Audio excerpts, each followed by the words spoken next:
tu peux choisir de changer les songes que tu as. Tu commences à désirer Jésus-Christ et désirer la parole. Parce que le Seigneur nous montre que les songes viennent des désirs. Il dit de même que celui qui a soif va rêver qu'il boit. Et celui qui a faim va rêver qu'il mange.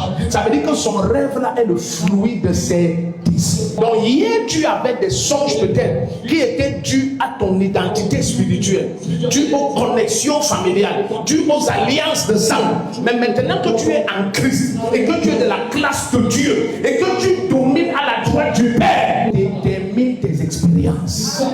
Satan ne peut plus dominer sur toi car tu n'es plus sous la loi, tu es sous la grâce. En fait, quand tu es en Christ, tu n'es supérieur à Satan.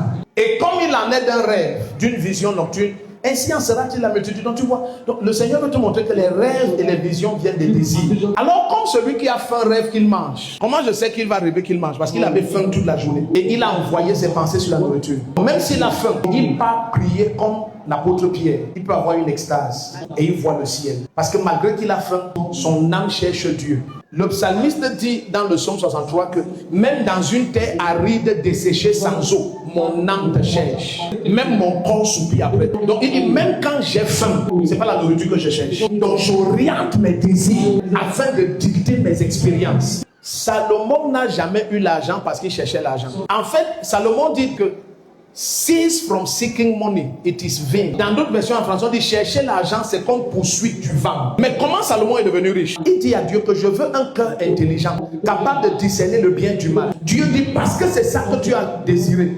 Désirer l'intelligence pour t'éloigner de l'iniquité. Il dit alors je te donne l'argent. Donc en réalité, les gens qui ont l'argent, c'est pas l'argent qu'ils cherchent, c'est l'intelligence, la connaissance et les sciences. Regardez la demande de Salomon. Accorde donc à ton serviteur un cœur attentif pour gouverner ton peuple, pour discerner le bien du... Voilà ce qu'il veut. Il n'a pas dit donne-moi l'argent. Mais Dieu voulait lui faire comprendre que personne n'a un cœur qui discerne.